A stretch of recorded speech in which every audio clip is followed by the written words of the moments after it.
قیصر روم نے خلیفہ منصور کے پاس اپنا وزیر بھیجا اور اس وزیر نے آ کر خلیفہ منصور کو اس بات کے لیے آگاہ کیا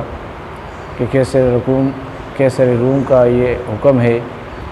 کہ میرے کچھ سوالات ہیں، ان سوالات کے جوابات دیے جائیں۔ اگر ان سوالات کے جواب نہ ملے اس صورت میں آپ کو خراج جو ہے ادا کرنا پڑے گا۔ خلیفہ منصور نے علماء فضلاء کو جمع کیا اور ان کو اس بات کا پر آگاہ کیا کہ قیصر روم نے اپنے وزیر کو بھیجا ہے اور اس کے کچھ سوالات ہیں جو وہ کرنا چاہتا ہے، تو آپ لوگ اس کے جوابات جو ہے تسلی بخش ان کو دیں۔ اب وہ جو وزیر تھا وہ ممبر پر بیٹھ گیا اور علماء اور فضلاء آ کر اس کے سامنے آتے اور وہ سوال کرتا، وہ جواب دیتے، لیکن کوئی بھی اس کی تسلی بخش جواب جو اس تسلی بخش ہوتا ایسا جواب کسی بھی نے نہیں دیا، حتیٰ کہ یہ سلسلہ چلتا رہا۔ خلیفہ منصور نے جب یہ دیکھا کہ یہ نظام یہ اس کی تسلی بخش اس کو جواب علماء اور فضلاء نہیں دے رہے، اس نے جناب امام ابو حنیفہ رحمۃ اللہ تعالی علیہ کو بلایا اور فرمایا کہ آپ ان کے جو سوالات ہیں ان کے جواب ان کو عطا کریں۔ امام ابو حنیفہ رحمۃ اللہ تعالی علیہ جب دربار میں پہنچے اور آپ نے جب دیکھا کہ یہ ممبر پر بیٹھا ہوا ہے اور سوالات کرتا ہے اور علماء اور فضلاء جواب دیتے ہیں اور وہ اس میں کامیاب نہیں ہو رہے، تو آپ نے آ کر سب سے پہلے آپ اس سے سوال کیا۔ اس نے کہا کہ آپ سائل ہیں، سوال کرنے والے ہیں اور میں مجیب ہوں، اس لیے آپ اس ممبر سے اٹھ جائیں اور اس پر میرا حق بنتا ہے کہ میں اس پر بیٹھوں اور آپ کو جواب دوں۔ آپ نے اسے اس ممبر سے اٹھا دیا اور خود اس ممبر پر جا کر بیٹھ گئے، اور ممبر پر بیٹھنے کے بعد آپ نے اس سے کہا کہ آپ سائل ہیں، اب سوال کریں، آپ کے میں جوابات ان سوالات کے جوابات آپ کو ادا کروں گا۔ اس نے پہلا سوال کیا اور پہلا سوال یہ تھا اس کا کہ اللہ رب العزت وحدہ لا شریک ہے، تو اللہ رب العزت سے پہلے کیا تھا؟ تو خلیفہ امام ابو حنیفہ رحمۃ اللہ تعالی علیہ نے اس کا سوال سنا اور سوال سننے کے بعد اس سے کہا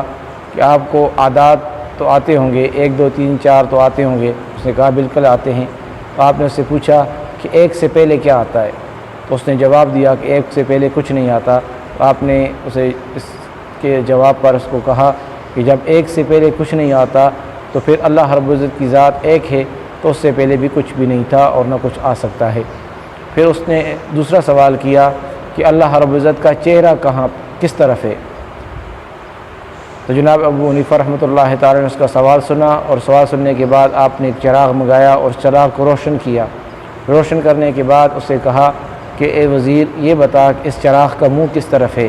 تو اس نے جواب دیا کہ اس چراغ کا منہ چاروں طرف ہے۔ تو امام ابو حنیفہ رحمۃ اللہ تعالی نے یہ بات سن کر اسے فرمایا جب یہ عارضی نور یا عارضی روشنی اس کا منہ جب چاروں طرف ہے تو وہ رب العزت حقیقی نور ہے، اس کا منہ بھی ہر طرف ہے، تو یہ نہیں کہا جا سکتا کہ اس کا منہ کس طرف ہے، بلکہ وہ ہر طرف جو ہے ہر چیز کو دیکھ رہا ہے اور ہر طرف اس کا منہ ہے، اس لیے اس حقیقی نور کے بارے میں یہ نہیں کہا جا سکتا کہ اس کا منہ کس طرف ہے۔ اس پر بھی وہ لاجواب ہو گیا۔ اب اس نے تیسرا سوال امام ابو حنیفہ رحمۃ اللہ تعالی علیہ سے کیا، اور وہ تیسرا سوال یہ تھا، اس نے پوچھا کہ اللہ رب العزت اس وقت کیا کام کر رہا ہے؟ امام ابو حنیفہ رحمۃ اللہ تعالی نے اس کا سوال سنا اور سوال سننے کے بعد اسے کہا کہ اللہ رب العزت اس وقت کئی کام کر رہا ہے، اور ان کاموں میں سے ایک کام یہ ہے کہ مجھے اس مستند پر بٹھا دیا ہے اور تجھے میرے سامنے کھڑا کر دیا ہے، تو اس کا ایک کام یہ بھی ہے اور بھی کئی کام کر رہا ہے۔ تو یہ جواب سن کر وہ وزیر خاموش ہو گیا اور وہاں سے چلا گیا۔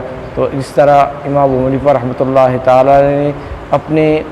دماغ کو استعمال کر کے اس کو جو ہے عقلی جواب عطا کر کے اس کو محفل کے اندر لاجواب کر دیا۔ تو اس طرح